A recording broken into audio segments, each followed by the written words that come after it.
ಇಲ್ಲಿ ನೋಡಿ, ಇಲ್ಲಿ ನಿಂತ್ಕೊಂಡು ನೋಡ್ರಿ, ತೆಂಗು ಎಲ್ಲ ಸಮ್ಮಿಶ್ರದ ಕಾಡೇ ಅಲ್ಲ ಅವೆಲ್ಲ. ಹೌದೌದು, ಕಾಡಲ್ಲಿ ತೆಂಗಿದೆ ಎಲ್ಲ ನನಗೆ ಬೇಕಾದ ಬೆಳೆಗಳೇ. ಒಂದು ಕಾಲದಲ್ಲಿ ಇದೇನೋ ಕಲ್ಲುಗುಡ್ಡ, ಕೃಷಿ ಮಾಡೋಕ್ಕಾಗಲ್ಲ ಅಂತ ಬಿಟ್ಟಿದ್ದು. ಕೃಷಿಗೆ ಯೋಗ್ಯ ಅಲ್ಲ, ಇಲ್ಲೇನು ಬೆಳೆ ತೆಗಿಯೋಕ್ಕಾಗಲ್ಲ ಅಂತ ಬಿಟ್ಟಂಥ ಜಾಗ ಇದು. ಇವತ್ತು ಅಷ್ಟಕ್ಕೆ ಬಂದಿದೆ. ಕಲ್ಲುಗುಡ್ಡ ಪಡ್ಡ ಏನಿಲ್ಲ, ಇವೆಲ್ಲ ಸಪೋಟ ನೋಡಿ ಸಮೃದ್ಧವಾಗಿದೆ. ಇವೆಲ್ಲ ನೋಡಿ, ಈ ತೆಂಗು ನೋಡಿ ತಲೆ ಹೋಗಿತ್ತು, ಮತ್ತಿಗೆ ಬಂದಷ್ಟೇನೋ ಅದ್ಭುತವಾದದ್ದು. ಅದು ಚೆಂಡೆ ಹೋಗಿತ್ತದು, ಸತೋತ ಅಂತ ಮಾಡಿದ್ದೆ ನೋಡಿ. ಅಡಿಕೆ ಒಳಗೆ ಆ ತೆಂಗು, ಎಷ್ಟು ತೆಂಗಿನ ಮರಗಳನ್ನು ನಮ್ದು ಅಡಿಕೆ ಒಳಗೆ ಇದಾವೆ. ಹೌದು ಹೌದು ಸರ್, ನನ್ಗೆ ಅದೇ ಬೇಕಾಗಿರೋದು. ತೆಂಗು ಜೊತೆ ಬರಲ್ಲ ಅಂತ. ತೆಂಗಿನ ಪಕ್ಕದಲ್ಲಿ ಇರೋದೇ ಅಡಿಕೆ ಜಾಸ್ತಿ ನನಗೆ ಇಳುವರಿ ಇರೋದು ನೋಡಿ. ಆ ಮರದಲ್ಲೇನೋ ಅದನ್ನು ಹೀಚು ನೋಡಿ, ಎಷ್ಟು ಕಾಯಿ ಇದಾವೆ ಅದ್ರಲ್ಲೆಲ್ಲ. ಹೌದಾ? ಹೌದು. ಅದು ಯಾಕೆ ಬರುತ್ತೆ ಅಂತ ಹೇಳಿದ್ರೆ ಕಾಂಪಿಟೇಷನ್ನು, ಅಸ್ತಿತ್ವಕ್ಕೆ ಹೋರಾಟ ಅಷ್ಟೇ, ಮತ್ತಿನ್ನೇನಿಲ್ಲ. ಇದು ತೆಂಗು ಅಡಿಕೆ ಪಕ್ಕದಲ್ಲೇ ಇದೆ, ಎರಡಲ್ಲೂ ಈಲ್ಡ್ ಚೆನ್ನಾಗಿದೆ. ಒಂದಲ್ಲ, ನಿಮ್ಗೆ ಎಲ್ಲ ಬೆಳೆ ಇದ್ರೆ ಅಸ್ತಿತ್ವಕ್ಕೆ ಹೋರಾಟ. ಭಾಳ ಕಾಯಿ ಬರೋಕೆ ಸ್ಟಾರ್ಟ್ ಆಗುತ್ತೆ. ಒಂದೇ ಮರ ಚೆನ್ನಾಗಿದೆ ಅಂತ ಅಂದ್ರೆ ಇಲ್ಲ, ಎಲ್ಲ ಮರನೂ ಚೆನ್ನಾಗಿದೆ. ಕಳೆಗಳೇನೋ ನಿಮ್ಗೆ ಚೇಂಜ್ ಆಗುತ್ತೆ. ಮುಂಚೆ ನನಗೆ ಎತ್ತರ ಕಳೆಗಳು ಬರೋದು, ಆಮೇಲೆ ಭೂಮಿ ರೆಡಿ ಆದ್ರ ಮೇಲೆ ಏನಾಗುತ್ತೆ ಅಂತ ಹೇಳಿ ನಿಮಗೆ ಈ ಥರ ಭಾಳ ಸೂಕ್ಷ್ಮ ಕಳೆಗಳು ನೋಡಿ, ಎಷ್ಟು ಸೊಗಸಾದ ಕಳೆಗಳು, ಅಷ್ಟು ಒಳ್ಳೆ ಕಳೆಗಳು. ಇದು ಏನಾಗುತ್ತೆ ಅಂತ ಹೇಳಿ ನೀವೇನು ಅಲ್ಲ, ಅದೇನಾಗುತ್ತೆ ಅಂತ ಹೇಳಿದ್ರೆ ನೀವು ಕಳೆನೇ ತೆಗಿತಾ ಹೋದ್ರೆ ಏನಾಗುತ್ತೆ ಅಂತ ಹೇಳಿದ್ರೆ ಒಂದು ಕಾಯಿಲೆ ಬರುತ್ತೆ ನಿಮಗೆ. ನಿಮಗೇನೋ ಒಂದು ಡೋಸೇಜ್ ಅಲ್ದರೆ 2 mg 3 mg 5 mg ಮಾತ್ರೆಗೆ ಒಬ್ಬ ಡಾಕ್ಟ್ರ್ ಹೆಂಗೆ ಹೋಗ್ತಾನೋ ಅದೇ ರೀತಿ ನಿಮ್ಗೆ ಏನಾಗುತ್ತೆ ಅಂತ ಹೇಳಿದ್ರೆ, ಈ ಭೂಮಿನಲ್ಲಿ ನೀವು ಖಾಲಿ ಮಾಡಿದ್ರಿ ಅಂತ ಹೇಳಿ ಅದಕ್ಕಿಂತ ಕಠಿಣವಾದ ಕಳೆನೂ ಇನ್ನೊಂದು ಬರುತ್ತೆ ಉಳಿಸ್ಕೊಳಕ್ಕೆ. ನೀವು ಹಂಗೆ ಇನ್ನೂ ಖಾಲಿ ಮಾಡ್ತಾ ಹೋದ್ರೆ ಏನು ಕೇಳಿದ್ರೆ ಅಲರ್ಜಿ ಕಳೆಗಳು ಬರುತ್ತೆ, ಇನ್ನೂ ಬಿಟ್ಟರೆ ವಿಷದ ಕಳೆಗಳು ಬರುತ್ತೆ. ಇನ್ನೂ ನೀವು ನಾಶ ಮಾಡ್ತೀರಾ ಅಂದ್ರೆ ನಿಮ್ಮನ್ನು ಅಷ್ಟು ನಾಶ ಮಾಡಿಬಿಟ್ಟು ಮತ್ತೆ ಭೂಮಿ ತನ್ನ ಅಸ್ತಿತ್ವ ಅಲ್ಲ. ಯಾವತ್ತ ಒಂದ್ ದಿವಸ ಮತ್ತೆ ಕಾಡೆ ಬೆಳೆಯೋದು ನೀವು ತೆಗೆದ್ರೆ, ನೀವು ಬಯಲ್ಸಿ ಮೇಲೆ ಜಾಲಿ ಮಳ್ಳು ಬಂತು ಅಂತ ಹೇಳಿದ್ರೆ ಅಲ್ಲಿ ಬೇರೆ ಗಿಡಗಳು ಇಲ್ಲಿದ್ದಕ್ಕೆ ಜಾಲಿ ಗಿಡ ಇರೋದು, ಏನು ತೆಗಿಬಾರ್ದು ಅಂತ. ನೀವು JCB ತೆಗೆದು ಜಾಲಿ ಮಳ್ಳನ್ನು ನಾಶ ಮಾಡ್ತೀರಾ ಅಂತ ಹೇಳಿ ಒಂದ್ ದಿವಸ ನಿಮ್ಮ ನಾಶ ಮಾಡುತ್ತೆ. ಒಂದು 25 ವರ್ಷ 30 ವರ್ಷದ ಮೇಲೆಲ್ಲ ನೀವು ನಿಮಗೆ ಒಂಥರ ಆ ಭೂಮಿಯನ್ನು ನೋಡಿ ಅಚ್ಚರಿಸುಗಳು ಸ್ಟಾರ್ಟ್ ಆಗುತ್ತೆ. ಭೂಮಿಗಿಂತ ಸತ್ತುಗಳಿದೆಯಾ, ಇಂಥದ್ದೆಲ್ಲ ಇದೆಯಾ ಅಂತ. ಅದನ್ನ ನಂಬಿ ನೀವು ಆಮೇಲೆ ಕೇಳಿ ನೀವು ವಾಪಸ್ ಹೋಗೋದಿಲ್ಲ. ಆ ಸಿಹಿ ಸಿಕ್ಕರ ಮೇಲೆ ನೀವು ವಾಪಸ್ ಹೋಗೋದಿಲ್ಲ. ನೋಡಿ ಹಲಸಿನ ಗಿಡಗಳೆಲ್ಲ, ಈ ತೆಂಗಿನ ಗಿಡ ನೋಡ್ರಿ, ಒಂದು ಗೋಟ್ ಬಿದ್ದು ಹುಟ್ಟಿರೋದು. ಇವೆಲ್ಲ ಪೇರ್ಲೆ ಎಲ್ಲ ನೋಡ್ರಿ, ಎಷ್ಟು ತಿನ್ನೋಕ್ಕಾಗತ್ತೆ ಇವೆಲ್ಲ. ನಮ್ಮ ಪೇರ್ಲೆ ಹಣ್ಣು ಕೊಯ್ರಿ ಎಷ್ಟು ಚೀಲ ಇದಿರಿ, ಲಿಂಬೆ ಎಷ್ಟು ಚೀಲ ಇದಿರಿ, ತೆಂಗೆ ಎಷ್ಟು, ಇವೆಲ್ಲ ತಗೊಂಡಾಗ ಏನು ಮಾಡ್ತೀರಾ ನೀವು? ಎಷ್ಟು ತಗೊಂಡೋಗಕ್ಕೆ ಸಾಧ್ಯ? ನಶ್ವರ ಅನ್ಸಕ್ಕೆ ಸ್ಟಾರ್ಟ್ ಆಗುತ್ತೆ. ಇದರಲ್ಲಿ ಏನಿಲ್ಲ. ಇದರಲ್ಲಿ ಹೊಟ್ಟೆ ನಿಮ್ಗೆ ಗೊತ್ತಾಗುತ್ತೆ, ಹೊಟ್ಟೆ ತುಂಬಿರ ಮೇಲೆ ನಂದು ಏನಿಲ್ಲ ಅಷ್ಟೇ ನನ್ನ ಪಾಲು ಅಂತ ಅರ್ಥ ಆಗುತ್ತೆ. ಉಸಿರಾಡ್ತೀನಲ್ಲ ಅಷ್ಟೇ ಗಾಳಿ, ಅದ್ರ ಆಚೆ ಏನಿಲ್ಲ ಅನ್ನೋದು ಗೊತ್ತಾಗುತ್ತೆ. ಆ ರೀತಿ ಬದಲಾಗುತ್ತೆ, ಇನ್ನೇನಿದೆ. ಈ ರೀತಿ ಜಾಗದಲ್ಲಿ ಇದ್ದೀರಲ್ಲ ನೀವು ಮಾತ್ರ ಯೋಚನೆ ಮಾಡೋದಕ್ಕೆ ಸಾಧ್ಯ, ಬೇರೆ ಯಾರು ಯೋಚನೆ ಮಾಡೋದು ಸಾಧ್ಯ ಇಲ್ಲ. ಇವೆಲ್ಲ ನಮ್ಮ ನಗರ ಪ್ರದೇಶ ಇಲ್ಲ, ಅವರೆಲ್ಲ ಯೋಚನೆ ಮಾಡೋದು ತುಂಬಾ ನಗರ. ಅದೇ ನಾನು ಹೇಳಿದ್ನಲ್ಲಿ ಸವಾಸ್ತೋಷ ಅಂದ್ರೆ ನೀವೇನೋ ಜೂಜ್ಗೋರನ ಜೊತೆಗೆ ಇಟ್ಕೊಂಡು ನಾನು ಜೂಜಾಡಲ್ಲ ಅಂದ್ರೆ ಒಳ್ಳೆ ಕಥೆ ಅಲ್ರಿ ನಿಮ್ದು. ನೀವು ಇಲ್ಲಿ 300-400 ವರ್ಷದ ಅರಳಿ ಮರ ಬುಡದಿಂದ ಮೇಲ್ನೋರಿ ನೋಡಿ, ಒಂದು ಅರ್ಧ ಎಕರೆ ಆವರಿಸಿದೆ. ಹೌದಾ? ಹೌದು, ಆವರಿಸಿದೆ. ಇದು ನೋಡ್ರಿ ಜೀರಿಗೆ ಮೆಣಸು, ಇದು ನೋಡ್ರಿ ಇದೆಲ್ಲ ಬಾಳೆಗಳು, ಅದ್ರ ಅಡಿಗೆ ಇರೋದಲ್ಲ ಇದೆಲ್ಲ. ಇದು ನೋಡಿ ನಿಮಗೆ ಏಲಕ್ಕಿ ಎಷ್ಟು ಚೆನ್ನಾಗಿದೆ ನೋಡಿ. ರಂಬುಟಾನು ನೋಡಿ, ಇಲ್ಲಿ ಬರ್ರಿ ತೋರಿಸ್ತೀನಿ ನೋಡಿ. ಇದೆಲ್ಲ ಅಡಿಕೆ ಬಿದ್ದು ಹುಟ್ಟಿದ್ದು. ಲವಂಗ ನೋಡಿ, ಮೂಸುಂಬೆ ನೋಡಿ, ಅದು ಲಕ್ಷ್ಮಣ ಫಲ ನೋಡಿ. ಇದೆಲ್ಲ ನೋಡಿ, ನಿಮ್ಗೆ ತೆಂಗಿನ ಮರದ ಇದ್ರ ಬಂದಂಗೆ ಎಲ್ಲೂ ಬರಲ್ಲ ನೋಡಿ. ಅದು ರಂಬುಟಾನ್ ಹೆಂಗೆ, ಮ್ಯಾಂಗೋಸ್ಟಿನ್ ಹೆಂಗೆ ಚಿಗುರ್ತಾ ಇದೆ. ಹೌದಾ? ಇದು ರಂಬುಟಾನು, ಅದರೆಲ್ಲ ಕಾಯಿದೆ ನೋಡಿ. ಇದು ಲವಂಗ. ಇಷ್ಟು ಚೆನ್ನಾಗಿ ನಿಮ್ಗೆ ಬೇರೆ ಎಲ್ಲೂ ನಮ್ಗೆ ಇದರಲ್ಲಿ ಬಂದಷ್ಟು ಚೆನ್ನಾಗಿ ಬರಲೇ ಇಲ್ಲ ನೋಡಿ. ಮೇಲ್ಗಡೆ ಅದು ಎಷ್ಟು ದೊಡ್ಡ ಅರಳಿ ಮರ ಅಂತ. ಅರಳಿ ಮರ ಸರಿಯಾಗಿ. ಹೌದಾ? ನೀವು ಇದಿದ್ದಾಗ ಮಾತ್ರ ನಿಮ್ಗೆ ಅದಕ್ಕೆ ಹೇಳಿದ್ದು, ಒಂದು ಎಕರೆಗೆ ಒಂದು 10 ನಿಮಗೆ ದಟ್ಟಾರಣ್ಯದ ಮರಗಳಿದ್ದರೆ ನಿಮ್ಗೆ ಆ ಭೂಮಿ ಉಳಿಸ್ಕೋಬೋದು, ಇಲ್ಲದೆ ಸಾಧ್ಯ ಇಲ್ಲ ಅಂತ. ನಂದು ಇಡೀ ಏರಿಯಾ ಏನಾದ್ರು ಇಷ್ಟು ಆರೋಗ್ಯವಾಗಿದೆ, ಇಷ್ಟು ಚೆನ್ನಾಗಿದೆ, ಇಷ್ಟು ಸಮೃದ್ಧತೆ ಕಾಣ್ತೀನಿ ಅಂತ ಹೇಳಿದರೆ ಈ ಅರಳಿ ಮರವೇ ಕಾರಣ. ನನ್ನ ಕೃಷಿ ಅಲ್ಲ, ನನ್ನ ಬೇರೆ ಯಾವುದೇ ವ್ಯವಸ್ಥೆಗಳು ಅಲ್ಲ. 300-400 ವರ್ಷದ ಅರಳಿ ಮರ ಆ ಕೆಲಸನ ಮಾಡ್ತಾಯಿದೆ. ಅದರಡಿಗೆ ಆ ಕಡೆಗೆ ನೋಡ್ರಿ, ಬಾಳೆ ಸಪೋಟ ಎಲ್ಲ ಎಂಥ ಕಾಡೋದು. ಈ ಕಡೆ ನೋಡ್ರಿ ಎಷ್ಟು. ಹೌದಾ? ಅದಷ್ಟನ್ನು ರಕ್ಷಣೆ ಮಾಡ್ತಾ ಇರೋದು ಈ ಅರಳಿ ಮರ. ನನ್ನ ತಪ್ಪು ಕಲ್ಪನೆ ಏನು ಇದಿದ್ರೆ ಅದನ್ನು ಬೆಳೆಯೋಕ್ಕಾಗಲ್ಲ ಅಂತ ಇದನ್ನು ಕಡಿತೀನಿ. ನಾನು ಈ ಅರಳಿ ಮರ ತೆಗೆದೆ ಅಂತೇಳಿ ನಂದು ಇದಿಷ್ಟು ಈ ತೋಟದ ವ್ಯವಸ್ಥೆ ಸತ್ತೋಗುತ್ತೆ. ಅದಷ್ಟನ್ನು ರಕ್ಷಣೆ ಮಾಡ್ತಾ ಇರೋದು ಮೇಟಿ. ಇದು ಮಹಾರಾಜ, ಇವನು ತಾಯಿ ಮರ. ಅದೇನೋ ಕಾಪಾಡುತ್ತೆ. ಮಣ್ಣೆಲ್ಲ ಹೆಂಗಾಗಿರುತ್ತೆ ಅನ್ನೋದು ಬರ್ರಿ ತೋರಿಸ್ತೀನಿ. ಇಲ್ಲಿ ಎಲ್ಲೇ ತೆಗೀರಿ ನೋಡಿ, ಕಳೆಗಳು ಎಷ್ಟು ಮೃದು ಕಳೆಗಳು ಬರುತ್ತೆ ಕೊನೆಗೆ ಅಂತ ನೋಡಿ. ಇದು ಎಷ್ಟು ಮೃದು ಕಳೆ ಸೊಪ್ಪಿದ್ದಂಗೆ. ಹೌದಾ? ನೀವು ಎಲ್ಲೇ ಕೈ ಹಾಕಿ ಇದೆಲ್ಲ ಬಿದ್ದು ಕೊಳತು ಹೆಂಗಾಗಿದೆ ನೋಡ್ರಿ. ನೋಡ್ರಿ ಅರಳಿ ಮರ ಕೆಳಗೆ ಇಲ್ಲೊಂದಿದೆ. ಅವೆಲ್ಲ ಇರ್ತಾವೆ ಇಲ್ಲಿ ನೋಡಿ. ಎಲ್ಲಿ ಹೋದ್ರೂ ನಮ್ದು ಎಂಥ ಗೊಬ್ಬರದ ಮಣ್ಣು. ಹೌದಾ? ಇದೆಲ್ಲ ಅರಳಿ ಮರದ್ದು ಕಡೆಗೆ ನೋಡಿ. ಇದನ್ನು ಬಾಳೆ ಗಿಡ ತಂದು ಚುಚ್ಚಿಟ್ಟಿದ್ದೆ ನೋಡಿ, ಎಷ್ಟು ದೊಡ್ಡದಾಗಿದೆ. ಹೌದಾ? ನೋಡಿ, ಇದು ರೆಂಬುಟಾನ್ ಹೆಂಗೆ ಬರ್ತಾ ಇದೆ, ಹಾಂ ಪೇರ್ಲೆ ನೋಡಿ, ಅಡಿಕೆ ಎಷ್ಟು ದಪ್ಪ ಇದಾವೆ ಇವು ನೋಡಿ. ಅರಳಿ ಮರದ ಅಡಿ ಇರೋದೇ ಎಷ್ಟು ದಪ್ಪ ಇರೋದು. ನಿಮ್ಮಲ್ಲೆಲ್ಲ EP ಪಡಿ, ಇಲ್ಲಿ ಮಾತ್ರ ಇಷ್ಟಪ್ಪ. ಹಾಂ ಅಲ್ಲ, ಇದು ನೋಡ್ರಿ, ಈ ಅಡಿಕೆ ಮರ ನೋಡ್ರಿ, ಇದ್ರ ಒಳ್ಳೆ ಗೊನೆ ಸಿಗುತ್ತೆ. ತಲೆ ನೋಡ್ರಿ, ಅರಳಿ ಮರದ ಒಳಗೆ ಎಲ್ಲ ಹೋಗಿದೆ. ಹೌದು. ಹೌದಾ? ನೆರಳಲ್ಲೂ ಅಡಿಕೆ ಚೆನ್ನಾಗಿ ಬರ್ತಾ ಇದೆಯಲ್ಲ. ನೆರಳಲ್ಲಿ ಅದಿದ್ರೆ ಚೆನ್ನಾಗಿ ಬರೋದು. ಅಡಿಕೆ ಮರದ ಇದು ಅರಳಿ ಮರದ ನೆರಳಲ್ಲಿ ಅಡಿಕೆ ಚೆನ್ನಾಗಿ ಬರ್ತದೆ. ಇಡೀ ಪ್ರದೇಶನ ಆಳ್ತಾ ಇರೋದೇ ಈ ಅರಳಿ ಮರ. ಅದಕ್ಕೆ ಬಾಳೆ ಗಿಡ ಅಷ್ಟು ಚೆನ್ನಾಗಿ, ಅವೆಲ್ಲ ಗಿಡಗಳು ಅಷ್ಟು ಚೆನ್ನಾಗಿರೋದೇನು ಕೇಳಿ ಅರಳಿ ಮರ. ನಾನು ಅರಳಿ ಮರ ಮತ್ತೆ ವ್ಯವಸ್ಥೆಗಳನ್ನು ಹಾಳು ಮಾಡೋದು ಸುಲಭ. ಈ ನೀವು ಬುರ್ಜ್ ಖಲೀಫಾನೇನೋ ನೀವು 5 ವರ್ಷಕ್ಕೆ ಕಟ್ಬೋದು, ಮನ್ಸು ಮಾಡಿ, ಏನು ದೊಡ್ಡ ಕಷ್ಟ ಅಲ್ಲ. ಹೌದಾ? ಒಂದು ಹಳ್ಳಿ ಮರನೇನು ಯಾವ್ದಾದ್ರು ವರ್ಲ್ಡಿಂದ ಸೈಂಟಿಸ್ಟ್ಗಳು ಅಷ್ಟೂ ಸೇರ್ಕೊಂಡ್ಲಿ, ನಾಸಾದವರು ಸೇರ್ಕೊಂಡ್ಲಿ, ರಾಕೆಟ್ ಬಿಡೋರು, ಅವರು ಇವರು ಬಾಯ ಕಾಯ್ತವ್ರು ಎಲ್ಲ ಸೇರ್ಕೊಂಡು ನನಗೇನು ಒಂದು 5 ವರ್ಷಕ್ಕೆ ಇಷ್ಟು ದೊಡ್ಡದೊಂದು ಹಳ್ಳಿ ಮರ ಮಾಡಿಕೊಡ್ಲಿ? ಸಾಧ್ಯ ಇಲ್ಲ. ಹಾಂ, ಹೌದು. ಸಾಧ್ಯನಾ? ಇಲ್ಲ. 200-300 ವರ್ಷವೇ ಬೇಕು. ಹೌದು. ಅಷ್ಟನ್ನು ಹಾಳು ಮಾಡೋದೇನೋ ಸುಲಭ. ಅವನ್ನೆಲ್ಲ ಹಾಳು ಮಾಡಿ ಮತ್ತೆ ಅದ್ರ ಕರ್ತವ್ಯಗಳು ಏನೋ ಅನ್ನೋದು ನಮ್ಗೆ ಅರ್ಥ ಆಗ್ಬೇಕಲ್ಲ. ಇನ್ನು ನೋಡ್ರಿ, ರುದ್ರಾಕ್ಷಿ ಗಿಡ ಬಿದ್ದು ಹುಟ್ಟಿದ್ದು 1-1.5 ವರ್ಷಕ್ಕೆ ಎಷ್ಟು ದೊಡ್ಡದಾಗ್ತದು. ಹೌದಾ? ಈ ಥರ ನಿಮ್ಗೆ ಯಥೇಚ್ಛ ಕಳೆಗಳೇನೋ ಬೇಕು ನೋಡಿ. ಇದರಲ್ಲೆಲ್ಲ ಎಂಥ ಕಳೆ. ಹೌದು. ಹಾಂ, ಎಲ್ಲರ ಖಾಲಿ ಜಾಗ ನೋಡಿ. ಇವೆರಡೇನು ಬಿದ್ದು ಹುಟ್ಟಿದ್ದು ಅಡಿಕೆ ಗಿಡಗಳು ಎಲ್ಲ ಪಕ್ಕನೇ ಹುಟ್ಟಿವೆ. 3 ಇದೆ ಅಲ್ಲೇ. ಅದೇ ಬಿದ್ದು ಹುಟ್ಟಿದ್ದದು, ಅದ್ರದ್ದೇ ಬಿದ್ದು ಹುಟ್ಟಿದ್ದು 2 ವರ್ಷಕ್ಕೆ ಇಷ್ಟು ದೊಡ್ಡ ಬಿಟ್ಬಿಟ್ಟಿದ್ದೀರಾ. ಬರುತ್ತೆ, ಅದು ಹೆಂಗೆ ಬರುತ್ತೋ ಬರಲಿ ಅಲ್ವಾ? ನೋಡಿ, ಇದೆಲ್ಲ ಬಾಳೆ, ಇದೆಲ್ಲ ಹೆಂಗೇನೋ ಇದೆ ಅಂತ. ಹೌದಾ? ನೋಡಿ, ಇದರೆಲ್ಲ ಇನ್ನೇನಾದ್ರು ಕಳೆಬೇಕಂದ್ರಿ ಏನು ಬೇಡ. ಹಾಂ, ನೋಡಿ, ಜಾಯಿಕಾಯಿ ಇದೆ, ಇದ್ರ ಗಿಡ ಇದೆ, ಎಲ್ಲದೂ ಇದೆ. ಅದು ಬರುತ್ತೆ, ಅದಷ್ಟಕ್ಕೆ ಅದು ಬರುತ್ತೆ. ವೃತಾಶ್ರಮ, ವೃತಾ ಖರ್ಚು ಇವೆಲ್ಲ ಮಾಡ್ಕೊಂಡಿಲ್ಲ ನೀವು. ಅಲ್ಲ, ಎಂತಕ್ಕೆ ನೀವೇನು ಬೇಡಲ್ಲ. ಈ ಕಳೆ ನಿರ್ವಹಣೆ ಮಾಡೋದಕ್ಕೇನೆ ಅವರು ಏನಿಲ್ಲ. ಈಗ ನೋಡಿ, ಇಲ್ಲೇನೋ ಮೂಸುಂಬೆ ನೆಟ್ಟಿದ್ದೀನಿ ಇಲ್ಲಿ. ಎಲ್ಲಿ ನೆಟ್ಟಿದ್ದೀರಾ ಅಂತ ನಿಮಗೆ ಮಾತ್ರ ಗೊತ್ತಿರುತ್ತೆ. ಹಾಂ, ನೋಡಿ, ಇದು ಮೂಸುಂಬೆ ಇದು. ಇಲ್ಲಿ ನೋಡಿ. ಏನು ಸರ್ ಇದು 4 ಕಡೆ ಇದೆಯಲ್ಲ ಸರ್ ಇದು? ಅದು ಕಳೆ ಇರಬೇಕು ನೋಡಿ. ಇದೇನು ಹೆಂಗೆ ಬಂದಿದೆ ಈಗ ಮೂಸುಂಬಿ ಇದು. ಹೌದಾ? ನೋಡಿ ಹೆಂಗೆ ಚಿಗುರ್ತಾ ಇದೆ. ನೋಡಿ ಹೆಂಗೆ ಬಂದಿದೆ. ಈ ವರ್ಷ ಚುಚ್ಚಿಟ್ಟಿದ್ದು. ಹೌದಾ? ಇನ್ನು 2 ವರ್ಷಕ್ಕೆ ಅದ್ಭುತವಾಗಿ ಕಾಯಿ ಇದರಲ್ಲಿ. ನಿಮಗೆ ಈ ವರ್ಷನೇ ಹೂವೆಲ್ಲ ಬಂದಿತ್ತದು. ಆ ಥರ ಬರುತ್ತೆ. ನೀವೇನಿಲ್ಲೇನೋ ಮಾಡೋಂಥದ್ದಿಲ್ಲ. ನೋಡಿ ಎಷ್ಟು ಎತ್ತರ ಕಳೆಗಳು ಸಿಕ್ಕಾಬಿಟ್ಟೆ.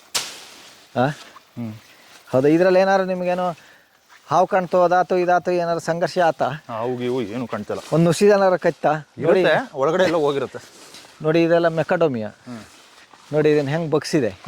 ಈ ಥರ ಹಿಂಗೆ ಬಗ್ಸಿಡ್ದಾಗ ಮಾತ್ರ ಈ ಮೆಕಡೋಮಿಯಾ ಇದೆಯಲ್ಲ ಅದ್ಭುತವಾಗಿ ಬೆಳಿಬಲ್ದು.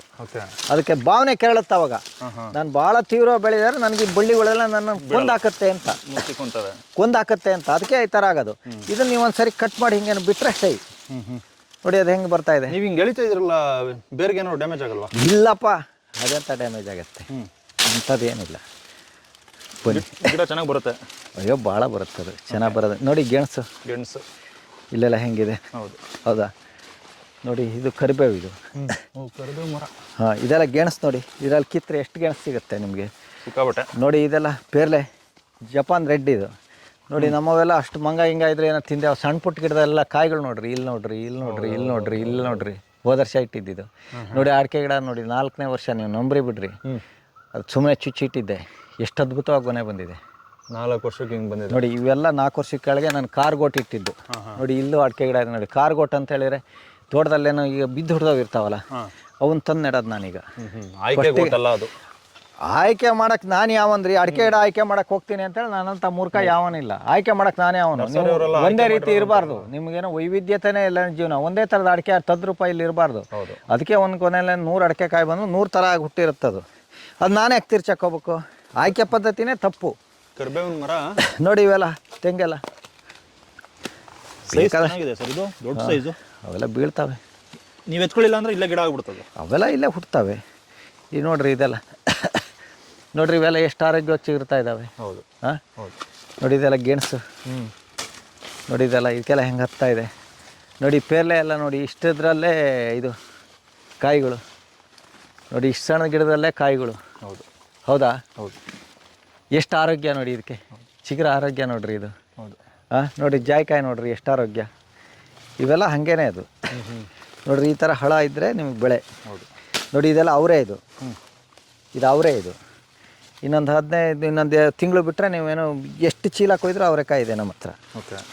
ಅದು ತನ್ನಿಂದ ತಾನೇ ಹುಟ್ಟುತ್ತೆ, ಬರುತ್ತೆ, ಆಗತ್ತೆ, ಬೇಕಾದಷ್ಟು ಬರುವಂಥದ್ದು ಅದು. ನೋಡಿ, ಜಾಯಿಕಾಯಿ ಎಲ್ಲ ಹೆಂಗೆ ಚಿಗುರ್ತಾ ಇದೆ ನೋಡಿ. ಇಲ್ಲಿ ಬನ್ನಿ ನೋಡಿ, ಇದು ಹಕ್ಕಿ ಗೂಡು ನೋಡಿದ್ರಾ?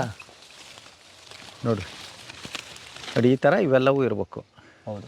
ಅದೇನು ಮೊಟ್ಟೆ ಮಾಡಿ ಮರಿ ಹಾರ್ಸ್ಕೊಂಡು ಹೋಗಿದೆ. ಹಾಗೆ ಯಾವುದೇ ಭಯ ಇಲ್ಲ. ಇಷ್ಟು ಕೆಳಗೆ ನೋಡಿ ಹೆಂಗೆ ಇಟ್ಕೊಂಡಿದೆ. ಇಂಥವೆಲ್ಲ ನಮ್ಮಲ್ಲೇನು ಭಾಳ ಅವು ನಮ್ಮನೆ ಪ್ರಾಣಿನೇ, ಹಕ್ಕಿನೇ ಅದು. ಹೌದು ಹೌದು ಹೌದು. ಈ ನಾವು ಅದಕ್ಕೆ ಏನು ಬೇಡ ಇದೇನಿಲ್ಲ. ಸರ್ ಈ ತೆಂಗಿನ ಮರ ನೋಡ್ಬೇಕು. ಅದಾತು ಇದು ನೋಡ್ರಿ ಲಿಂಬೆ ಎಲ್ಲ.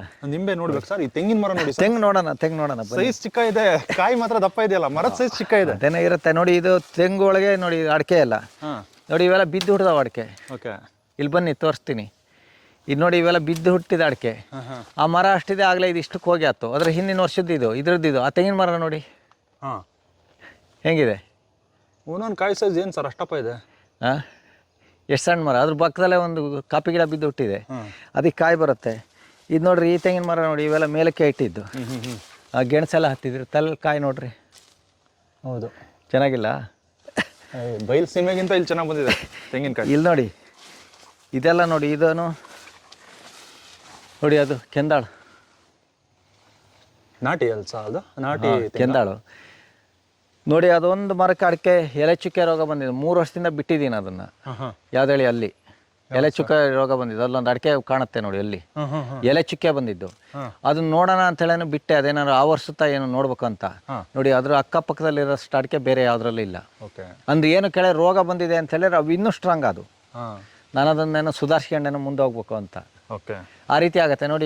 ಇದೆಲ್ಲ ಗಿಡಗಳು ಹೆಂಗೆ ಸುಮ್ಮನೆ ಬಿಟ್ಟಿರೋದ್ರಿಂದ ಅದು ಅದಾಗೆ ಸ್ಟ್ರಾಂಗ್ ಆಗುತ್ತೆ. ಎಲ್ಲದು ನಿಯಂತ್ರಣ ಪ್ರಕೃತಿ ಕೈಲಿದೆ, ನನ್ನ ಹತ್ರ ಇಲ್ಲ. ನೀವೇನಾರು ಔಷಧಿ ತಂದು ಹಾಕಿದ್ರೆ ಅಂತ ಕಾಯ್ತಾ ಇರುತ್ತೆ. ಹೌದು ನೋಡಿ, ಅವೆಲ್ಲ ಅಕ್ಕಪಕ್ಕದ ಅಡಿಕೆ ಮರದಲ್ಲಿ ನೋಡಿ, ತೆಂಗಲೆಲ್ಲ ಎಷ್ಟು ಇಳುವರಿ ಹೆಂಗೇನಿದೆ, ಚೆನ್ನಾಗಿದೆ.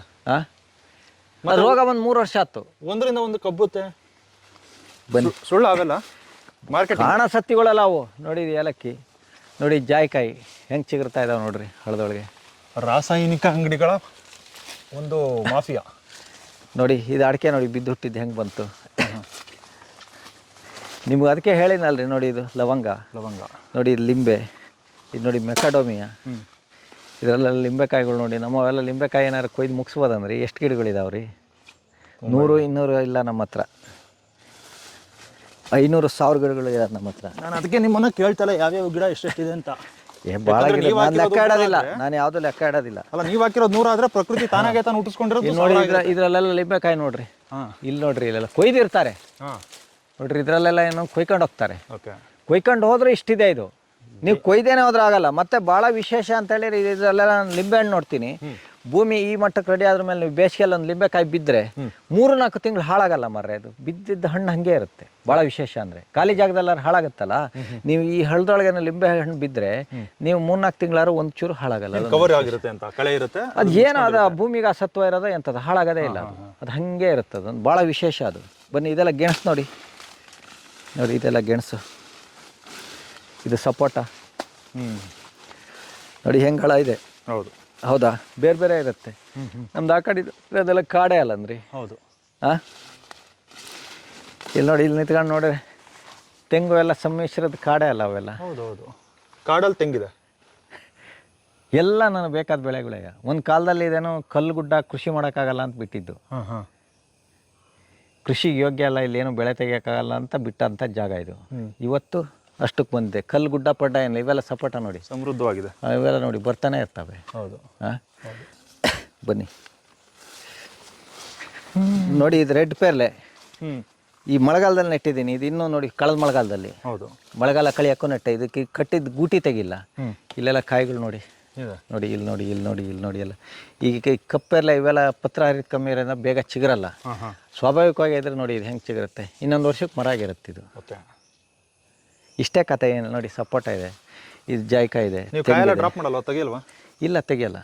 ಅದು ಚಿಕ್ಕ ಗಿಡ. ನಾನು ಯಾವುದನ್ನು ಮುಟ್ಟಕ್ಕೋಗಲ್ಲ. ಹಣ್ಣು ಬೇಕು ಅಂದರೆ ಅದು ಹಿಂಗೆ ಕಿತ್ತು ತಿಂದ್ಕೊಂಡು ಬರೋದು ಅಷ್ಟೇ. ಬಿದ್ದು ಕೊಳೆಯುತ್ತೆ, ಹಾಳಾಗುತ್ತೆ. ಯಾರೋ ಫ್ರೆಂಡ್ಸ್ ಬಂದರೆ ಹೋಗಿ ತಗೊಂಡೋಗ್ರಿ ಅಂತೀನಿ. ತಗೊಂಡು ಹೋಗ್ತಾರೆ ಬೇಕಾದಷ್ಟು. ಎಷ್ಟು ಒಯ್ಯೋಕ್ಕಾಗುತ್ತೆ. ನಮ್ಮ ಈಗಲೇ ಕೊಯ್ದು ಎಷ್ಟು ಚೀಲ ಪೇರ್ಲೆ ಹಣ್ಣಿದೆ, ಎಷ್ಟು ಚೀಲ ಲಿಂಬೆ ಹಣ್ಣಿದೆ, ಎಷ್ಟೆಲ್ಲ ಏನಿದೆ. ಸಾಧ್ಯ ಇಲ್ಲಲ್ಲ ಅದೆಲ್ಲ. ಹಾಂ, ಬನ್ನಿ. ಇದು ಸೇಬು ಗಿಡ. ಇದು ಸೇಬು. ಇವೆಲ್ಲ ನೋಡಿ, ಬಾಳೆ ಎಲ್ಲ ಹಾಕಿ ಈ ಥರ ಕಾಡು ಮಾಡಿದ್ದೀವಿ. ಅಲ್ಲೂ ತೆಂಗಿದೆ ನೋಡಿ, ಆ ಮರದೊಳಗೆ ಅವೆಲ್ಲ ಎಷ್ಟು ಕಾಯಿದೆ ಅದು. ಅಲ್ಲ, ನೀವು ಎಷ್ಟು ವರ್ಷದಿಂದ ಗೊಬ್ಬರ ಕೊಡೋದು ಬಿಟ್ರಿ? ಎಷ್ಟು ವರ್ಷ ಆಯಿತು ಗೊಬ್ಬರ ಕೊಡೋದು ಬಿಟ್ಟು? ಅಲ್ಲ, ಗೌರ್ಮೆಂಟ್ ಗೊಬ್ಬರಗಳೆಲ್ಲ ಹಾಕಿದ್ರೆ ಇದನ್ನೇನಿಲ್ಲ. ನೀವೇನೋ ಸ್ವಲ್ಪ ಗೊಬ್ಬರಗಳನ್ನ ಚೆಲ್ಬೇಕು. ಸ್ವಲ್ಪ ಅಂತೇಳಿ ಈಗಲೂ ಚೆಲ್ಬೋದು ನೀವು. 2 ವರ್ಷ 1 ವರ್ಷಕ್ಕೆ ಈಗೇನು ಬೇಡ, ನನ್ನ ನೆಮ್ಮದಿಗೆ ಚೆಲ್ತೀನಿ ನಾನು. ಈಗೇನು ಮಾಡ್ತೀನಿ ಅಂದರೆ, ಕುರಿ ಗೊಬ್ಬರ ತಂದರೆ ಏನು ಮಾಡ್ತೀನಿ, ಒಂದು ಬುಟ್ಟಿಲಿ ಇಲ್ಲಿ ಇಟ್ಕೊಂತೀವಿ. ಇಲ್ಲಿ ಇಟ್ಕೊಂಡು ಒಂದು ಮರಕ್ಕೆ ಹಾಕಿ ಹಿಂಗೆ ಚೆಲ್ತೀವಿ. ನಿರ್ದಿಷ್ಟವಾಗಿ ಯಾವ ಗಿಡಕ್ಕೂ ಹಾಕಲ್ಲ? ನಿರ್ದಿಷ್ಟವಾಗಲ್ಲ, ನಿರ್ದಿಷ್ಟವಾಗಿ ಗೊಬ್ಬರನ ಹಾಕಲ್ಲ, ಸುಮ್ಮನೆ ಚೆಲ್ಲೋದು. ಆ್ಯಕ್ಚುಲಾಗಿ ಇದಕ್ಕೇನು ಬೇಡ, ಇರೋದೇ ಹೆಚ್ಚಾಗಿದೆ. ಹೌದು, ನಮಗೇನು ಭೂಮಿ ತಾಯಿ ಋಣ ಬೇಡ ಅಂತೇಳಿ ಸ್ವಲ್ಪ ಚೆಲ್ಲಿ ಹೋಗೋದು ನನ್ನ ಹವ್ಯಾಸ. ಭೂಮಿ ತಾಯಿ ಋಣ ತೀರ್ಸಕ್ಕಾಗತ್ತಾ? ಅದಕ್ಕೆ ಸ್ವಲ್ಪ ಚೆಲ್ಲಿ ಹೋಗ್ತೀನಿ. ನೀವು ಇದಕ್ಕೆ ನಂಗೆ ಬುಡ ಬಿಡಿಸಿ ಗೊಬ್ಬರ ಹಾಕಿ ಏನು ಮಾಡೋಬೇಡ. ಕೊಟ್ಟಿಗೆ ಗೊಬ್ಬರ ತಂದ್ರೇನು ಒಂದು ಬುಟ್ಟಿದ್ರೆ ಸಾಧಾರಣ ನೀವೇನು ಒಂದು 10 ಬುಟ್ಟಿದ್ರೆ ಒಂದು ಅರ್ಧ ಎಕರೆ ಚೆಲ್ಬೋದು. ನಿಮಗೇನು ಭಾಳ ಬೇಕು ಅಂತ ಹೇಳಿಲ್ಲ. ನಿಮ್ಮ ಸಮಾಧಾನಕ್ಕೆ. ಇವೆಲ್ಲ ನೋಡಿ ಈ ಥರ ಕಾಡಾಗಿರುತ್ತೆ ನೋಡಿ, ಇವೆಲ್ಲ ಅಷ್ಟೇನೆ. ನೋಡಿ ನೋಡಿ ಇದೆಲ್ಲ ಗೆಣಸು. ಎಷ್ಟು ಗೆಣಸು ಕೀಳಕ್ಕೆ ಸಾಧ್ಯ ಇದರಲ್ಲೆಲ್ಲ? ನೋಡಿ ನೋಡಿ ಇದ್ರಾಗೆಲ್ಲ ಪೆಪ್ಪರ್ ಇದೆ, ಪೆಪ್ಪರ್ ಜೊತೆಗೆ ಇದಿದೆ. ಅವಾಗ ಪೆಪ್ಪರಿಗೆ ಕಟ್ ಹಾಕೋದು ಬೇಡ, ಅದೇನು ಹತ್ಕೊಳತ್ತೆ. ನೋಡಿ ಇದೆಲ್ಲ ನೋಡಿ, ಹೌದಾ? ನೋಡಿ ಇದರಲ್ಲೆಲ್ಲ ಇಷ್ಟು ಸಣ್ಣ ಗಿಡದಲ್ಲೇ ಜಾಯಿಕಾಯಿ ಎಲ್ಲ ಬಂದಾಯ್ತು. ಹೌದು ನೋಡಿ ಇಲ್ಲಿ, ಹೌದಾ? ಹೌದು. ಇವೆಲ್ಲ ಏನು ಸಾಹಸ ಅನ್ರಿ ನೆಡಕ್ಕೆ. ಈ ಅಡಿಕೆ ಎಲ್ಲ ನೋಡ್ರಿ, ಇದು ಹೆಂಗಿದೆ ನೋಡ್ರಿ. ಇವೆಲ್ಲ ಅಡಿಕೆ, ಜಾಯಿಕಾಯಿ ಇವೆಲ್ಲ ನೋಡ್ರಿ, ಇವೆಲ್ಲ ನೋಡಿ ಫುಲ್ ಕಾಡೆ ಮಾಡಿದ್ದೀನಿ. ಒಂದೊಂದು ಮರದಲ್ಲಿ ಅಡಿಕೆ ನೋಡಿ ಎಷ್ಟಿದೆ ನೋಡಿ, ಸಪೋಟ ಇದೆ. ಈ ಥರ ನಿಮಗೇನೋ ಬೇಕಾದ ಸಸಿಗಳನ್ನು ತಂದು ನೆಟ್ಟು ಒಂದು ಕಾಡು ಮಾಡಿದರೆ ಮುಗೀತು. ನೋಡಿ ಇದೆಲ್ಲ ನೋಡಿ, ಅದರಲ್ಲಿ ಪೇಪರ್ ನೋಡಿ, ಅದು ಆ ಕಡೆದೆಲ್ಲ ಎಷ್ಟೆಷ್ಟು ಕಾಯಿ, ಅದು ಎಷ್ಟು ಕೊಯ್ತೀರಾ? ಇದು ಕೊಯ್ದು ಏನು ಮಾಡ್ತೀರಾ? ನಿಮ್ಮ ತೋಟ ಪೂರ್ತಿ ಹೆಸರಾಗಿದೆಯಲ್ಲ ಸರ್. ಇದೆಲ್ಲ ನೋಡಿ, ಮತ್ತೆ ಇದು ಮಳೆಗಾಲದ ಹಸಿರಲ್ಲ, ಇದು ಬೇಸಿಗೆ ಕಾಲದ ಹಸಿರು. ಯಾಕೆಂತೇಳಿ ಮಳೆ ಬಿದ್ದಿರೋದೇ ಮೊನ್ನೆಗೆ. ಹೌದು. ಒಂದು 15 ದಿವಸಕ್ಕೆ ಇಷ್ಟೆಲ್ಲ ಚಿಗಿರಿ ಆಗಕ್ಕೇನೋ ಸಾಧ್ಯತೆಗಳೇ ಇಲ್ಲ ಅಲ್ವಾ? ನೋಡಿ ಈ ತೆಂಗು ನೋಡಿ, ತಲೆ ಹೋಗಿತ್ತು, ಮತ್ತಿಗೆ ಬಂದಷ್ಟೇನೋ ಅದ್ಭುತವಾಗ್ತದು. ಅದು ಚೆಂಡೆ ಹೋಗಿತ್ತದು, ಸತೋತ ಅಂತ ಮಾಡಿದ್ದೆ. ನೋಡಿ ಅಡಿಕೆ ಒಳಗೆ ಆ ತೆಂಗು, ಎಷ್ಟು ತೆಂಗಿನ ಮರಗಳನ್ನು ನಮ್ದು ಅಡಿಕೆ ಒಳಗೆ ಇದಾವೆ. ಹೌದು ಸರ್, ನನ್ಗೆ ಅದೇ ಬೇಕಾಗಿರೋದು. ತೆಂಗು ಜೊತೆ ಬರಲ್ಲ ಅಂತ. ತೆಂಗಿನ ಪಕ್ಕದಲ್ಲಿ ಇರೋದೇ ಅಡಿಕೆ ಜಾಸ್ತಿ ನನಗೆ ಇಳುವರಿ ಇರೋದು. ನೋಡಿ ಆ ಮರದಲ್ಲೇನೋ ಅದನ್ನ ಹೀಚು ನೋಡಿ ಎಷ್ಟು ಕಾಯಿ ಇದಾವೆ ಅದ್ರಲ್ಲೆಲ್ಲ. ಹೌದಾ? ಹೌದು. ಅದು ಯಾಕೆ ಬರುತ್ತೆ ಅಂತ ಹೇಳಿದ್ರೆ ಕಾಂಪಿಟೇಷನ್, ಅಸ್ತಿತ್ವಕ್ಕಾಗಿ ಹೋರಾಟ ಅಷ್ಟೇ, ಮತ್ತಿನ್ನೇನಿಲ್ಲ. ಇದು ತೆಂಗು ಅಡಿಕೆ ಪಕ್ಕದಲ್ಲೇ ಇದೆ, ಎರಡಲ್ಲೂ ಈಲ್ಡ್ ಚೆನ್ನಾಗಿದೆ. ಒಂದಲ್ಲ, ನಿಮ್ಗೆ ಎಲ್ಲ ಬೆಳೆ ಇದ್ರೆ ಅಸ್ತಿತ್ವಕ್ಕಾಗಿ ಹೋರಾಟ. ಭಾಳ ಕಾಯಿ ಬರೋಕ್ಕೇನೋ ಸ್ಟಾರ್ಟ್ ಆಗುತ್ತೆ. ಒಂದೇ ಮರ ಚೆನ್ನಾಗಿದೆ ಅಂತ ಅಂದ್ರೆ ಇಲ್ಲ, ಎಲ್ಲ ಮರನೂ ಚೆನ್ನಾಗಿದೆ. ಅಸ್ತಿತ್ವಕ್ಕಾಗಿ ಹೋರಾಟ ಅಷ್ಟೇ, ಮತ್ತಿನ್ನೆಂಥದಿಲ್ಲ. ಇದು ನೋಡಿ ಬಾಳೆ ಇದೆ, ಅಡಿಕೆ ಇದೆ, ಎಲ್ಲದೂ ಇದೆ. ಈ ಥರ ನೋಡಿ ಎಷ್ಟು ಬಾಳೆ ಗಿಡಗಳು. ಇವೆಲ್ಲ ಯಾವುದೋ ವರ್ಷ ಹಾಕಿ ಕೊನೆ ಬಂದಾಗ ಬೇಕಾದ್ರೆ ಕಡ್ದು ತಗೊಂಡು ಹೋಗ್ತೀವಿ, ಇಲ್ಲಾದ್ರೆ ಬಿದ್ದು ಹೋಗುತ್ತೆ. ಅದರಲ್ಲಿ ಇನ್ನಾಗೋದೇನು? ಹೌದು. ಇಷ್ಟೇ ಕೃಷಿ, ಇನ್ನೇನು ಇಲ್ಲ. ಇದರಲ್ಲೇನು ನೀವು ಬೇಕಾದ್ರೂ ಬರ್ಬೋದು, ಬೇಡದರೆ ಬಿಡ್ಬೋದು ಅಷ್ಟೇ. ನೋಡಿ ಡಬಲ್ ಕಲರ್ ಮೂಸಂಬಿ, ಎಕ್ಸಾಟಿಕ್ ನೋಡಿ ಇದೆಲ್ಲ ನೋಡಿ. ಬಳ್ಳಿ ಹತ್ತಿದ್ದಕ್ಕೆ ಇದು ಈ ಥರ ಚಿಗುರ್ತಾ ಇರೋದು. ಇದಕ್ಕೆ 1.5 ವರ್ಷ ಈ ಗಿಡಕ್ಕೆ. ಸುಮ್ಮನೆ ಚುಚ್ಚಿಟ್ಟಿದ್ದು ನಾನು. ಇದಕ್ಕೆ ಏನು ಮತ್ತೇನು ಸರ್ಕಸ್ ಮಾಡೋಕ್ಕೆ ಹೋಗಲ್ಲ. ಮತ್ತು ಎಲ್ಲದರಲ್ಲೂ ಎಷ್ಟು ಆರೋಗ್ಯ ನೋಡಿ. ನೋಡಿ ಎಲ್ಲ ಇದರಲ್ಲಿ ಎಷ್ಟು ಆರೋಗ್ಯ. ಹೌದು. ಹೌದು. ಎಷ್ಟು ಸಮೃದ್ಧವಾಗಿದೆ. ಬನ್ನಿ ಇದು ಮುಚ್ಚಿ ಕಾಡಿಗೆ ಹೋಗೋಣ. ನಂದು ಇದೇ ನಿನ್ನೆ ಹೇಳಿದ್ನಲ್ಲ. ಹೌದು, ಅವೇ ಗಿಡಗಳು. ಸರ್ ಕೊನೆಯದಾಗಿ ಈ ವಿಡಿಯೋಗೆ ಸಂದೇಶ ಕೊಡಿ ಸರ್. ಏನು? ಕಳೆನ ಕತ್ತರಿಸೋ ಅವಶ್ಯಕತೆ ಇಲ್ಲ, ಬ್ರಷ್ ಕಟ್ರು ಮಾಡೋ ಅವಶ್ಯಕತೆ ಇಲ್ಲ, ಏನೂ ಇಲ್ಲ ಅಂತ. ನೀವು ಏನು ಮಾಡೋ ಅವಶ್ಯಕತೆ ಇಲ್ಲರಿ. ಭೂಮಿಗೆ ಏನು ಮಾಡೋ ಅವಶ್ಯಕತೆ ಇಲ್ಲ, ಏನು ಮಾಡದೇ ಇರೋ ಅವಶ್ಯಕತೆ ಇದೆ. ಹೌದು. ನೋಡಿ ತೆಂಗು, ನೀವು ಭೂಮಿಗೆ ಏನು ಮಾಡೋ ಅವಶ್ಯಕತೆ ಇಲ್ಲ. ಬಿಲಿಯಾಂತರ ವರ್ಷದಿಂದ ಬಂದಿದೆ. ಹೌದು. ನನ್ನನ್ನು ನಂಬಿ ಬರಲ್ಲ, ನಮ್ಮನ್ನು ನಂಬಿಯೂ ಹುಟ್ಟಲ್ಲ. ಅದು ಪ್ರತಿ ಸಸ್ಯನೂ ಪ್ರತಿಯೊಂದು ತನಗೆ ಬೇಕಾದ ವ್ಯವಸ್ಥೆಗಳನ್ನೆಲ್ಲ ತಾನೇ ರೂಪಿಸ್ಕೊಂಡು ಬದುಕಂಗೆ ಪ್ರಕೃತಿ ಸೃಷ್ಟಿ ಮಾಡಿದೆ. ತನ್ನ ಬದುಕನ್ನು ಬೇರೆಯವ್ರ ಕೈಲಿ ಕೊಡಲೇ ಇಲ್ಲ. ಪ್ರತಿ ಜೀವಿದು, ಒಂದು ಇರುವೆಯಿಂದ ಹಿಡಿದು ಮನುಷ್ಯದಿಂದ ಹಿಡಿದು ಆನೆ ತಿಮಿಂಗಳ ಹಿಡಿದು ತೆಂಗಿನ ಗಿಡದಿಂದ ಹಿಡಿದು ಎಲ್ಲದೂ ತನ್ನ ಬದುಕನ್ನು ತಾನೇ ನಿರ್ವಹಿಸೋಂಥ ಒಂದು ಪದ್ಧತಿ ಇದೆ. ಅದು ನಮ್ಮ ಆಳಕ್ಕಾಗಲ್ಲ ಅದರೊಳಗೆ. ಈಗ ನಿಮ್ಮ ಉಸಿರು, ನಿಮ್ಮ ಊಟನ ಯಾವುದೋ ಒಂದು ನಾನು ಮಾಡೋಕ್ಕಾಗತ್ತಾ? ಯಾವುದು ಆಗಲ್ಲ ಅಂದಾಗ ಎಲ್ಲ ಜೀವಿಗಳು ಹಾಗೆ ಅದ್ರ ಬದುಕು ಅದ್ರ ಕೈಲೇ ಇದೆ. ಅದ್ರ ಬದುಕು ಅದು ಕಟ್ಟಿದ್ರೆ ಸಾಕು, ಬೇರೆ ಬದುಕು ಕಟ್ಟೋ ಅವಶ್ಯಕತೆ ಇಲ್ಲ. ಇಲ್ಲಿ ಯಾರು ಬದುಕನ್ನು ಯಾರು ಕಟ್ಟೋಕ್ಕೂ ಇಲ್ಲಿ ಬರಲ್ಲ. ತನ್ನ ಬದುಕನ್ನು ತಾನು ನಿರ್ದಿಷ್ಟವಾಗೇನೋ ಒಳ್ಳೆ ರೀತಿ ಆಯ್ಕೆ ಮಾಡ್ಕೊಂಡು ನಿರ್ವಹಿಸಕ್ಕೆ ಮಾತ್ರ ಬಂದಿರೋದಿಲ್ಲಿ. ಬೇರೆಯವ್ರ ಬದುಕು ಕಟ್ಟಕ್ಕೆ ಬಂದಿರೋದಲ್ಲ, ತನ್ನ ಬದುಕನ್ನು ನಿರ್ವಹಿಸಕ್ಕೆ ಬಂದಿರೋದಿಲ್ಲಿ. ಗೊತ್ತಾಯ್ತಾ? ಬೇರೆಯವ್ರ ಬದುಕು ಕಟ್ಟೋದನ್ನ ನೋಡಿಲ್ಲ ನಾನು. ಯಾವುದು ಕಳೆಗಳೇನೋ ನಿಮ್ಗೆ ಚೇಂಜ್ ಆಗುತ್ತೆ. ಮುಂಚೆ ನನಗೆ ಎತ್ತರ ಕಳೆಗಳು ಬರೋದು, ಆಮೇಲೆ ಭೂಮಿ ರೆಡಿ ಆದ್ರ ಮೇಲೆ ಏನಾಗುತ್ತೆ ಅಂತ ಹೇಳಿ ನಿಮಗೆ ಈ ಥರ ಭಾಳ ಸೂಕ್ಷ್ಮ ಕಳೆಗಳು ನೋಡಿ, ಎಷ್ಟು ಸೊಗಸಾದ ಕಳೆಗಳು, ಅಷ್ಟು ಒಳ್ಳೆ ಕಳೆಗಳು. ಇದು ಏನಾಗುತ್ತೆ ಅಂತ ಹೇಳಿದ್ರೆ ನೀವೇನು ಅಲ್ಲ, ಅದೇನಾಗುತ್ತೆ ಅಂತ ಹೇಳಿದ್ರೆ ನೀವು ಕಳೆನೇ ತೆಗಿತಾ ಹೋದ್ರೆ ಏನಾಗುತ್ತೆ ಅಂತ ಹೇಳಿದ್ರೆ ಒಂದು ಕಾಯಿಲೆ ಬರುತ್ತೆ ನಿಮಗೆ. ನಿಮಗೇನೋ ಒಂದು ಡೋಸೇಜ್ ಅಲ್ದರೆ 2 mg 3 mg 5 mg ಮಾತ್ರೆಗೆ ಒಬ್ಬ ಡಾಕ್ಟ್ರ್ ಹೆಂಗೆ ಹೋಗ್ತಾನೋ ಅದೇ ರೀತಿ ನಿಮ್ಗೆ ಏನಾಗುತ್ತೆ ಅಂತ ಹೇಳಿದ್ರೆ ಈ ಭೂಮಿನಲ್ಲಿ ನೀವು ಖಾಲಿ ಮಾಡಿರಿ ಅಂತೇಳಿ ಅದಕ್ಕಿಂತ ಕಠಿಣವಾದ ಕಳೆನೂ ಇನ್ನೊಂದು ಬರುತ್ತೆ ಉಳಿಸ್ಕೊಳಕ್ಕೆ. ನೀವು ಹಾಗೆ ಇನ್ನೂ ಖಾಲಿ ಮಾಡ್ತಾ ಹೋದ್ರೆ ಏನು ಕೇಳಿದ್ರೆ ಅಲರ್ಜಿ ಕಳೆಗಳು ಬರುತ್ತೆ, ಇನ್ನೂ ಬಿಟ್ಟರೆ ವಿಷದ ಕಳೆಗಳು ಬರುತ್ತೆ. ಇನ್ನೂ ನೀವು ನಾಶ ಮಾಡ್ತೀರಾ ಅಂದ್ರೆ ನಿಮ್ಮನ್ನು ಅಷ್ಟು ನಾಶ ಮಾಡಿಬಿಟ್ಟು ಮತ್ತೆ ಭೂಮಿ ತನ್ನ ಅಸ್ತಿತ್ವ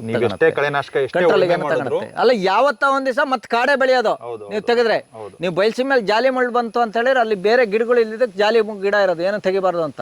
ನೀವು JCB ತೆಗೆದು ಜಾಲಿ ಮುಳ್ಳನ್ನು ನಾಶ ಮಾಡ್ತೀರಾ ಅಂತೇಳಿ ಒಂದ್ ದಿವಸ ನಿಮ್ಮನ್ನು ನಾಶ ಮಾಡುತ್ತೆ. ಮತ್ತೆ ಈ ಗಿಡಗಳೆಲ್ಲ ಬಂದಾಗ ಜಾಲಿ ಮುಳ್ಳನ್ನು ತನ್ನಿಂತಾನೆ ನಾಶ ಆಗೋಗುತ್ತೆ.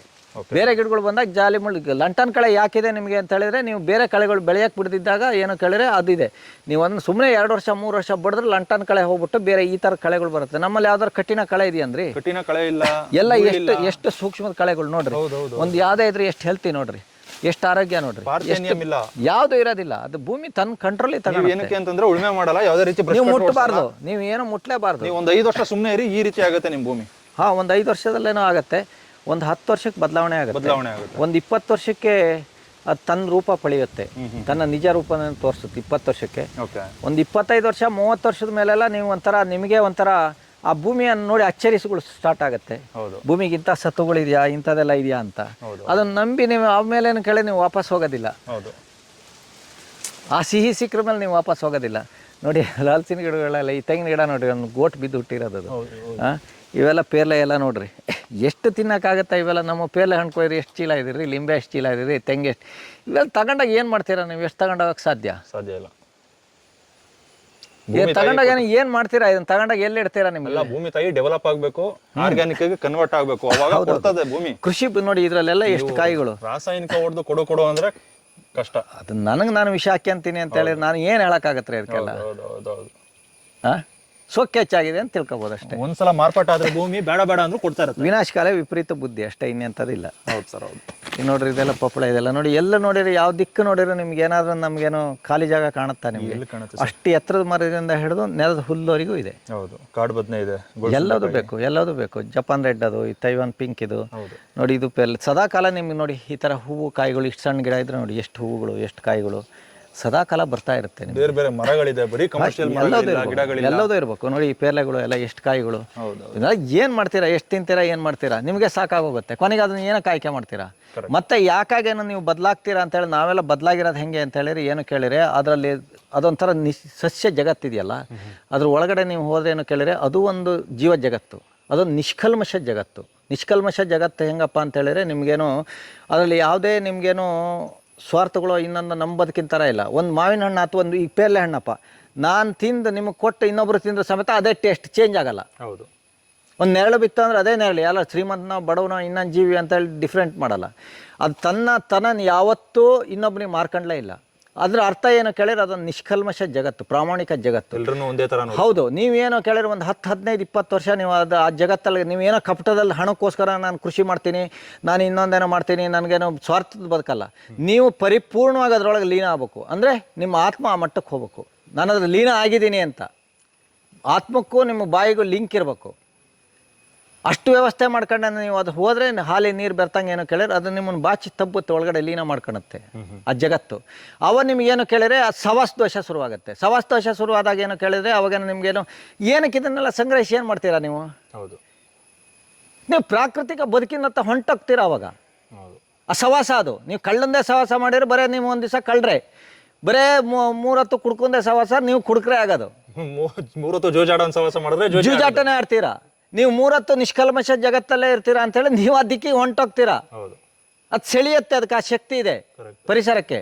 ಅದು ಆ ಥರ ಮಾಡುತ್ತೆ ಅಷ್ಟೇ, ಇನ್ನೇನಿಲ್ಲ ಅದರಲ್ಲಿ. ನೀವು ಯಾರೇ, ನಾನು ಅಂತಲ್ಲ, ನೀವು ಯಾರೇ, ನೀವು ಒಂದು 25 ವರ್ಷ ನೀವೇನು ಎಲ್ಲ ನಿಮ್ಮ ಸ್ವಾರ್ಥಗಳು ನಿಮ್ಮದು ಎಲ್ಲದನ್ನು ಮೂಟೆ ಕಟ್ಟಿ ಪ್ರಕೃತಿ ದಿಕ್ಕಲ್ಲಿ ಹೊಂಟ್ರಿ, ಅದ್ರ ಒಳಗಡೆ ಹೋದ್ರಿ ಅಂತ ಹೇಳಿದ್ರೆ ಎಲ್ಲ ಮನುಷ್ಯನೂ ಆ ಬದುಕನ್ನು ಕಟ್ತಾನೆ. ಅವನಿಗೆ ಅವಾಗೇನೋ ಇದನ್ನು ಸಂಗ್ರಹಿಸ್ಬೇಕು, ಹಣ ಮಾಡಬೇಕು ಅಂತೇಳಿ ಎಲ್ಲದೂ ಹೊಂಟೋಗುತ್ತೆ. ಈ ಚಿಗುರು ನೋಡಿದಾಗ ನೋಟಿನ ಕಟ್ಟು ಕಾಣುತ್ತೆ, ಇದನ್ನು ಹಣ್ಣು ನೋಡಿದಾಗ ನಿಮ್ಗೇನೋ ಒಂದು ಒಡವೆ ಕಾಣುತ್ತೆ. ನೀವು ಪ್ರತಿಯೊಂದು ಏನು ಕೇಳಿದ್ರೆ ಇಲ್ಲೇ ಆಗುತ್ತೆ, ಅದೇ ಸಾಕು ಅನ್ಸುತ್ತೆ. ಹೌದು, ಆಡಂಬರದ ಜೀವನ. ನೀವು ಚಿನ್ನ ಕಾಣೋದಿಲ್ಲ, ಇದೇ ನಿಮ್ಗೆ ಅವಾಗ ನೆಕ್ಲೆಸ್ ಆಗುತ್ತೆ. ಇವೆಲ್ಲ ನಮ್ಮ ಆಡಂಬರನೇ. ಇದೆಲ್ಲ ನಿಮ್ಮ ಆಭರಣಗಳು. ಇವನ್ನೇ ಆಭರಣ ನೋಡ್ತೀರಾ. ಹೌದು. ಪ್ರತಿದಿನ ಬದಲಾಗತ್ತೆ, ಅದು ಆಭರಣ. ಇಟ್ಟು ಚಿನ್ನ ನಿಮ್ಗೆ 1000 ವರ್ಷ ಕೊಳೆಯಲ್ಲ ಅಂದ್ರೆ ಅನಿಷ್ಟ, ಅದು ಕಾಯಾಗಿರೋದು ಅದೇ ತಕ್ಕ ಬರುತ್ತದು. ಅವನ್ನೆಲ್ಲ ಸಂಗ್ರಹಿಸಬಾರ್ದು. ಈ ದಿಕ್ಕಲ್ಲಿ ಹೋದಾಗ ನೀವೇನು ಕೇಳಿದ್ರೆ ಹೊಸತಾಗಿ ಪ್ರಕೃತಿಗೆ ಹೊಂತ ಹೋಗ್ತೀರಾ. ಬಿಟ್ರೆ ಇದನ್ನೆಲ್ಲ ನಿಮ್ಗೊಂಥರ ಅದೇನೋ ಕೇಳಿದ್ರೆ ನಶ್ವರ ಅನ್ಸಕ್ಕೆ ಸ್ಟಾರ್ಟ್ ಆಗುತ್ತೆ.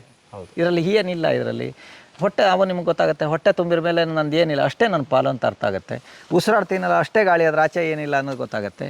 ಆ ರೀತಿ ಬದುಕು ಬದಲಾಗುತ್ತೆ, ಇನ್ನೇನಿದೆ. ಈ ರೀತಿ ಜಾಗದಲ್ಲಿ ಇದ್ದೀರಲ್ಲ ನೀವು ಮಾತ್ರ ಯೋಚನೆ ಮಾಡೋದಕ್ಕೆ ಸಾಧ್ಯ, ಬೇರೆ ಯಾರು ಯೋಚನೆ ಮಾಡೋದು ಸಾಧ್ಯ ಇಲ್ಲ. ಇವೆಲ್ಲ ನಮ್ಮ ನಗರ ಪ್ರದೇಶ ಇಲ್ಲ, ಅವರೆಲ್ಲ ಯೋಚನೆ ಮಾಡೋದು ತುಂಬಾ ನಗರ. ಅದೇ ನಾನು ಹೇಳಿದ್ನಲ್ಲಿ ಸವಾಸ್ತೋಷ ಅಂದ್ರೆ ನೀವೇನೋ ಜೂಜ್ಗೋರನ ಜೊತೆಗೆ ಇಟ್ಕೊಂಡು ನಾನು ಜೂಜಾಡಲ್ಲ ಅಂದ್ರೆ ಒಳ್ಳೆ ಕಥೆ ಅಲ್ರಿ ನಿಮ್ದು. ನೀವು ಇಲ್ಲಿ ಬದುಕು ಕಟ್ಟಿರೇನೋ ಆಗತ್ತೆ.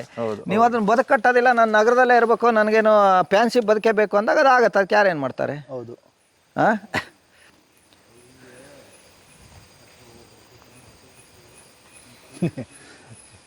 ಏಯ್ ಚೆನ್ನಾಗಿದೆ ಇದು.